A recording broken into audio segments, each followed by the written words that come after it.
Everybody, welcome back to another episode of Property Pals Australia. My name is Sam Powell, and in this episode, I'm going to be breaking down what the key problems are with most buyers in Australia when it comes to their buying brief. I see it over and over again where people do spend way too much time on market is because they're actually looking for a property that chances are doesn't exist, and they take a number of months to get there. So a lot of questions come in around this, and I thought now's the time to help people build out their own buying brief. Bit of a mouthful there. But as always, none of this is financial advice. Feel a disclaimer. Seek to your own financial professional when going into property. Talk to your accountant, mortgage broker, and everything like that as well to get your head across what your purchasing power is initially, because that's what helps to really find out your buyer brief. So let's jump in and break it all down. What happens to most property buyers in Australia? This is the journey they go on. They come in, they go see a mortgage broker, or they'll go to what I think is worse, a online calculator. Now that tells them roughly what their borrowing capacity is, and they go, well, my borrowing capacity is 1 million. I've saved $200,000 because I'm a really good saver. Well done, by the way, in this current environment, if you have been able to save 200 grand. And then they go 1 + 1 = 2, so they're looking at $1.2 million in purchasing capacity. Firstly, you need to also factor in other costs such as stamp duty, your legal costs. So we call these purchasing costs. Now that equates to roughly, like, round table numbers, is 5% of your purchasing costs. So if you're looking at $1 million property to purchase, you need to have at least 50 grand just in additional funds to transact on that purchase, and that funds come out of your cash, right? So you're thinking your deposit's going to be 80%, like 20% deposit, 80% loan to value ratio.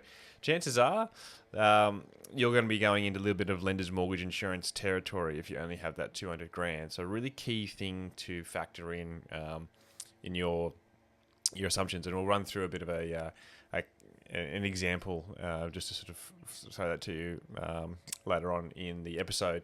Now, why I say that is because a lot of people get caught out, and it's not a very pleasant experience when you get lumped with a $50,000 additional cost on what you really expected. So this is where the power of good mortgage broking and good accounting and good buyer's agent, good financial planning really comes into play, because you're setting yourself up for success in your property buying journey. So that's probably the number one thing to factor into. And there is a cash flow calculator out there. If you want access to mine, obviously just reach out. But basically, once people have that understanding, all right, now we've gone from $1.2 million to probably $1.25 million, because factoring in we need those additional funds for purchasing. Then they go shopping, and what people generally do is they jump on the search. What can I buy for my $1.125 million? It's a lot of money. It is a lot of money. Depends on where you want to buy, though. Like if you're looking in parts of Sydney, in Brisbane at the moment, it's really challenging to find decent properties under $1 million. That's just the norm these days. But where the downfall comes is that people are looking for, they're looking at properties saying offers over $1.1 million, and knowing they've got a maximum of 1.125, they go after it. All along, they were never in for a shot for it, and that's because they don't have a clear understanding of where the value sits in the market. And this is sort of narrowing down into the key takeaways of today is, don't jump into the for sale section. First of all, jump into the sold section. Look at your key target areas that you're trying to identify. If it is owner occupier, you really want to be focusing on three or five suburbs as a maximum, because you really want to get focused into those areas so you know where value sits. And then when you see those properties come online saying offers over $1.1 million, you know well and true that that's going to be going for 1.3, because the agent often underquotes on that front. Because the asking price is just a marketing tool. Some agents quote it high, and then buyers buy below that guide price, thinking they got a bargain. All along, it was never a bargain. There was just no one else saw value up to that point. The flip side is that agents, quote it low. We call that underquoting in a way, where they want to draw in as much competition as they can, because then they can obviously vet more interested parties, and then they share that feedback to the other buyers. As an example, Mr. and Mrs. Smith, I know you like the property, and I'd love for you to get it. Just want to let you know that we do have 2 offers coming in on the property today. So if you do want it, there's obviously competition. You've got to put your best foot forward to secure this. Now, they haven't told you where the offers are sit, but just the fact that there's competition coming in gives you that heightened level of, oh, geez, I don't want to miss out. FOMO, as they call it, fear of missing out. So things to consider in your little journey on this. And that's why you're spending your first few weeks just really analysing the market you're trying to target. It will save you months of heartache and pain and money as well. On average, Australians take 7 to 9 months to transact on property. Generally, we're doing it within 60 days. And it's because we know the market and we do it time in, time again. So that's how professionals buy, and I want to sort of transfer that into your knowledge as well through this journey. So they're those key things. Jump into the sold section in the last 3 months especially, and have a look around those properties to really understand where that value sits. And while you're doing that, you want to be going through each of those properties saying, would I have bought that? And shortlist the ones you would have bought, because by doing that, you can then go to your second level of due diligence, because you might see a really great value property at 1.1 million bucks as an example, and it just will stand out. Oh, I would have bought that for sure.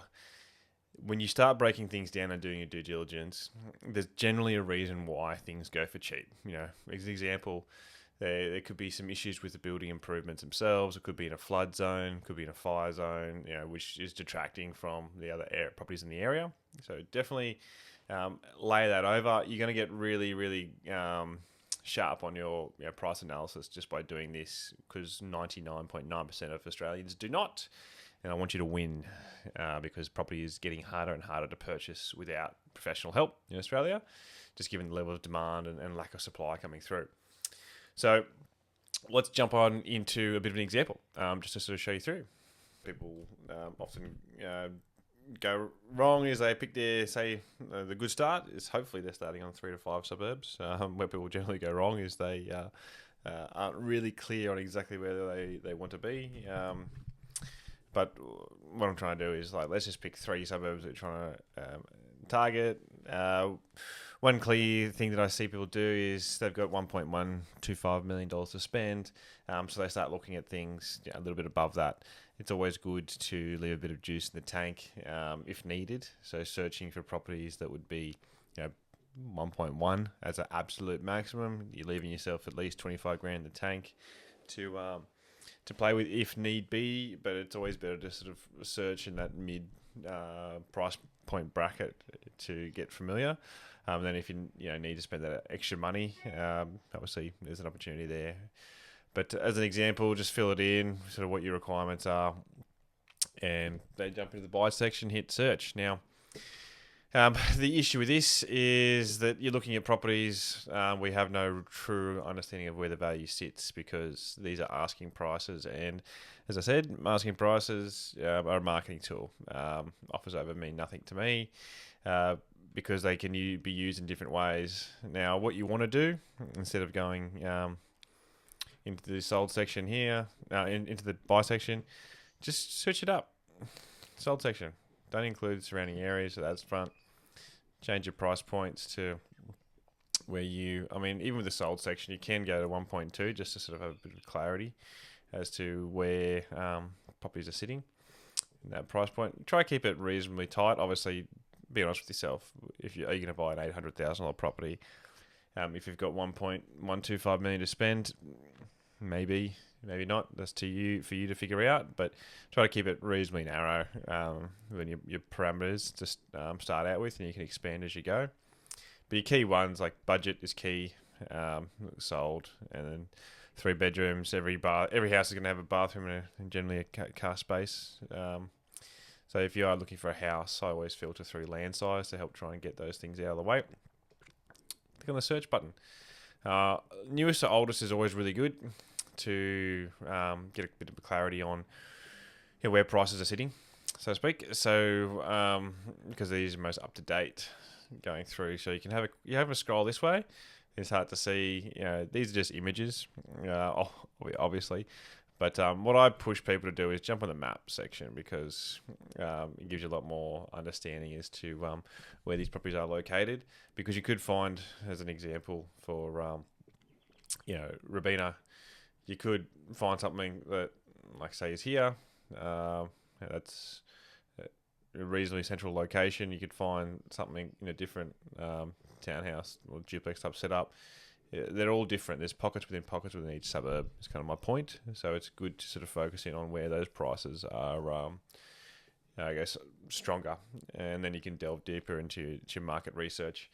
It's, once again, a lot of money you're going to spend here. So spend the time to do your research on the way in. It's going to help you a lot on the way out. But by doing this, you start to see where the opportunities generally lie. Now, if you're going through this, what you should be doing is creating a short list of your properties of, I would have bought this. As I mentioned earlier, is sometimes those properties that on first glance seem like a really good value. Once you break it down, it could be in a fire buffer zone or a flood area, or there could be issues with the property that you need to delve a little bit further into. The whole thing is just to get a little more accurate on where value is starting to sit. So when properties do come up in those areas, you're able to act with speed and secure the property. And that's how you get good deals in this world. But what it's really doing is, showing us that there is opportunity in there. Obviously, there's a few duplexes and townhouses coming up. So if you increase this to 400,000, it starts to drop away a few properties. And you can start to see here, like, if Robina is the target suburb, there's only two properties in Robina that's sold, essentially, in the last 3 months that within your brief. So, sorry, 3. And you need to break that down a little bit deeper to go, well, there's not a lot of opportunity there. And so that's one a month. So when something does come up in Robina under $1.2 million within your budget, and it's a house, you're going to have to act with speed. You've got more ability to secure something in Mudgeeraba or Varsity as opposed to Robina at that stage. So really key things to understand. As I said, shortlist them and then delve into additional rationale as to why and where your current budget sits for value. That way you can get a really clear picture on the way into where to focus your attention and what pops up. And once you go into negotiations, you can, once I said, go harder and faster because you have a better understanding of where value sits and you become less nervous around it. Now, as you can see, that's pretty clean cut, straightforward, right? On how to jump in and fill out that buyer brief. Now, to round out your buyer brief, you really just want to keep it to 5 key points of what you truly like, your must-haves, so to call it. Like, there's must-haves and nice-to-haves. Break those down. The reason being is that in order to be successful in your hunt, you really want to be targeting and talking to people with a really clear, defined set of rules that you're targeting. So, as an example, looking for a house, minimum 300 square meters of land, minimum 3 bedrooms, minimum 2 bathrooms, and within 1 kilometre of a transport hub, whether it's bus stop or train station. Those key things, just bang, bang, bang. Agents who are on the run, who are talking to potentially hundreds of people a day, and dealing with a number of properties a day. That's how you stay front of mind, and that's how you start getting those pre and off markets and good properties bought to you directly, because you're an easy buyer to deal with, and people do want the path of least resistance. Anyway, thanks so much for sticking around. I do really appreciate your time. Now, I know everybody says this at the end of their videos, but it's true. Clicking on that like button and hitting subscribe, it really does help the channel grow and reach more people, and more importantly, keep this free content coming your way. And if this video has helped you, or maybe had something click, think of somebody else that might be able to get some benefit out of it as well. A friend, a family member, or a colleague who keeps talking about getting into property but has yet to do it. Send it their way and share the love. We're all learning and growing here together. See you on the next one.